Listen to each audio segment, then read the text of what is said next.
Hello everyone, welcome to FITV.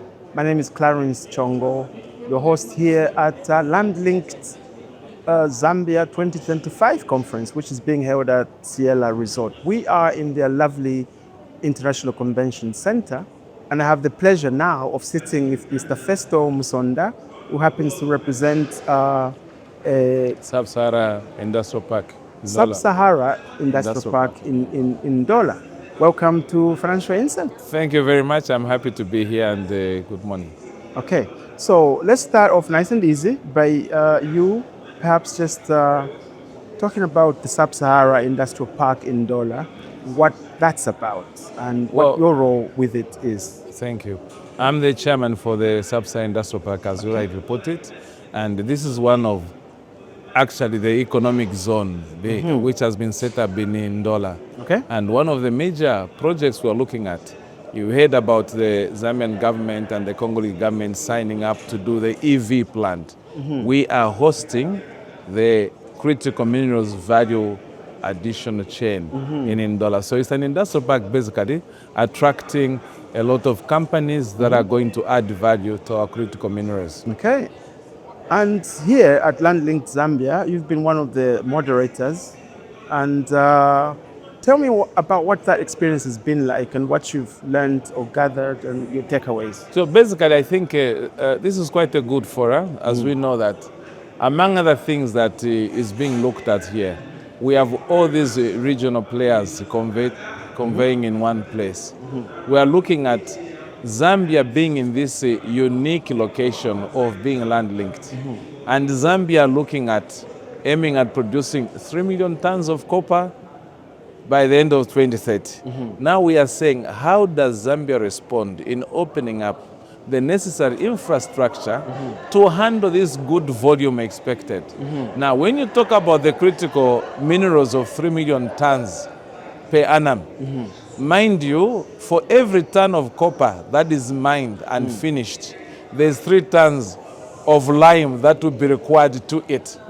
So if there's 3 tons of lime, that's another 10 million tons of lime critical to process copper. Then to also add to that, we need electricity and we also need coal. How many millions tons of coal will be needed to support the mining sector? But the logistic aspects of it becomes critical. How do we respond?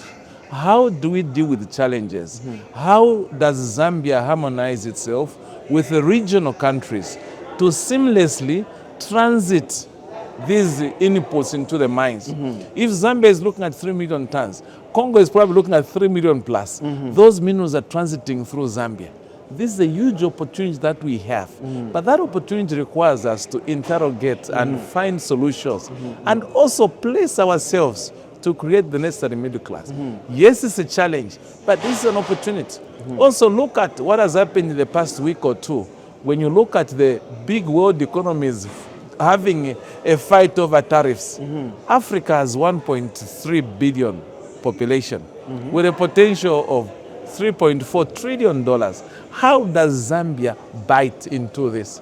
That is what I've learned being here. And this is an opportunity. So we are trying to find solutions to harmonize ourselves, both at the policy level, technocrat level, but private sector also.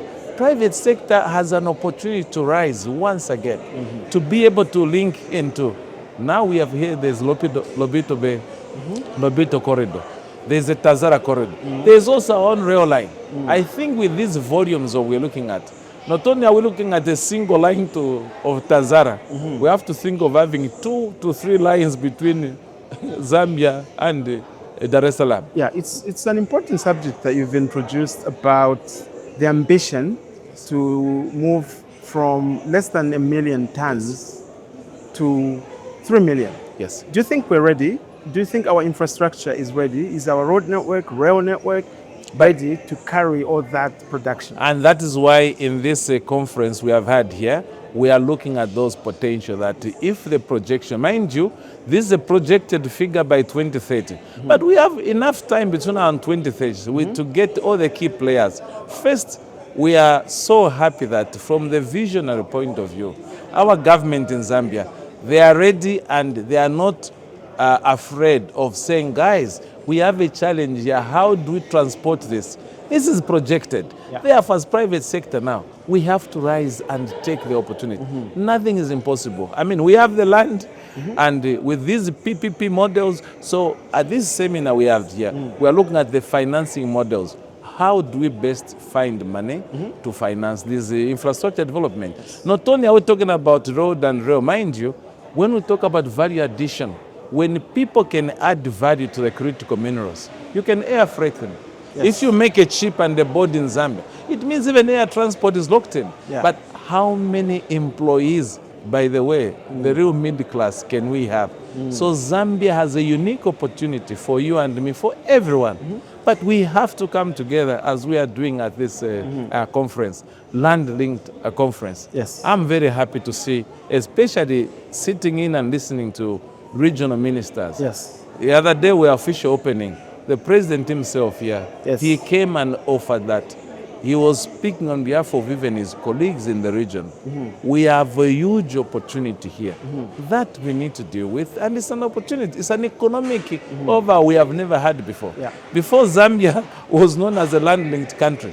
And yesterday... We were known as landlocked. Yeah, landlocked. Yeah. The president said, we should even change the curriculum in the education sector and tell our young. By the way, when government is investing in all these long-term projects, I think the government is having the youth in mind.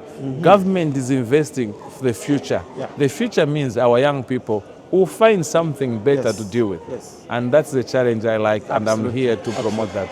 So coming back to looking at what our transport systems, the condition that they're in now, and when you compare with other economies, perhaps where we've traveled and perhaps what visitors have showcased, yes. How far behind do you think Zambia is? Where do we need to make improvements, and what improvements do we need? I think that where we need to be as Zambia, we know that our rail infrastructure requires rehabilitation, and we are happy to note that the 𝙘𝙧𝙤𝙬 aspect, I think, is a very high level. Following the president's visit to China, there's a lot of interest, and this is almost being closed. We have seen the developer, the concessionaire coming, and we believe that is advanced. Then when we look at the interest also, in terms of the main gateway, we have a �13 coming, and government has already announced that the �13 should even look beyond Lusaka to Livingstone. What is of interest is these PPP models. Yes. And I think that's a smart way to get the players. And by PPP, or what PPP, meaning public, of course, private sector partnerships. But here is something of interest. The private sector knows what to do when you facilitate. And I think the appeal to us here is that governments in the region, we need to harmonize the policymakers and the technocrats. This is one fits all. We are in it together. Private sector is called upon to mobilize money. If we have got 300 kilometers of road, let us have 3 concessionaires, each one taking up 100. Ultimately, there is money to be paid. When we talk about critical minerals, these are high-value minerals that have got the ability to pay for their transportation, for their logistics. So let's not waste time. So in terms of us, whether we are behind or not, in any case, at the moment, with Zambia being even at 850,000 tons of copper, Congo has been 1 million plus. So far, we are transiting, but I think the core is that let us fix our railway network, because if you can imagine, one locomotive can carry 3,000 tons of cargo in one haul, as compared to a truck carrying 30 tons. So in one locomotive, how many trucks are you getting off the road? So this, with the commitment we have with the government, seriously, this is doable. It's doable. The mining, there's investment going in. All this, if we take Zambia, what is happening with the mining sector? There's a new fresh of life, a new investment going in. So we can't argue that this is being produced, but what we are saying, apart from the mining investing into extraction of the minerals, we need lime, for example, 3 tons for every coal. We need more lime companies to come in. What about coal? We need more coal to come and fire up what is going to be expected. This is a huge opportunity. Yeah. And we have the critical minerals. We are so lucky that minerals are geographically located in our countries and the region. So God gave us an opportunity. Why should we doubt? Why should we be lazy not to take the opportunity? I think the challenge is for you and me to join and see what difference we can make. It's interesting. Yes, indeed. And the business park that you represent, what value addition channels have you examined that are viable for our critical minerals? What is viable is that we need to add value to the manganese, to the cobalt, to make them battery grade ready. Okay. And we are going to make battery precursors. This has been identified, and this follows, by the way, the commitment of Zambian government attracting investors to come and add value. They are saying it's no longer necessary for us to take the critical minerals raw as they are, let us add value. So the government has provided that policy and facilitation environment for us as private sector to move in. So that's what we are doing, and we plan to do that. And by adding value, I presume you mean converting the raw materials, for example, is cobalt. Yes. You upgrade it to where you can make a battery for electric vehicles. Yes. Is the EV technology, which is everywhere. And now, the electric batteries is a revolution around the world. But we are saying we can also make batteries here. We have the minerals. Why should we transport the minerals to China, to elsewhere to be made? Yes. This is an opportunity to create and if we get clear, it's a huge opportunity to create jobs, isn't it? Not only jobs, as you may call, the middle class developed countries. To expand. Yeah. By the way, when you have these industries, how many more houses are you going to need? How many more cars are you going to need? Yeah. How many more schools are we going to need? All we are saying is that economic development, mining sector is just a trigger. Yeah. It's not an end in itself, but a beginning for us in Zambia to transform and look at these opportunities. You and me were in it. A lot of times Zambians want to fold our legs and say, no, the government. Surely, the government won't buy you a beer. How come when it comes to a beer, we all go and buy our own drinks? There you go. This is an opportunity for all of us. Yeah. Government is purely a facilitator.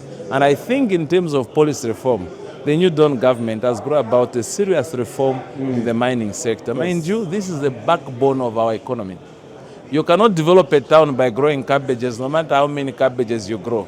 But one mining house in a critical green field or brown field can develop a town. This is an opportunity for all of us. What do you think? I agree with you totally. And on that positive note, I would like to thank you, Mr. Musonda, for coming to join us here at Financial Insight. Thank you very much. It's been a pleasure. Till next time. See you.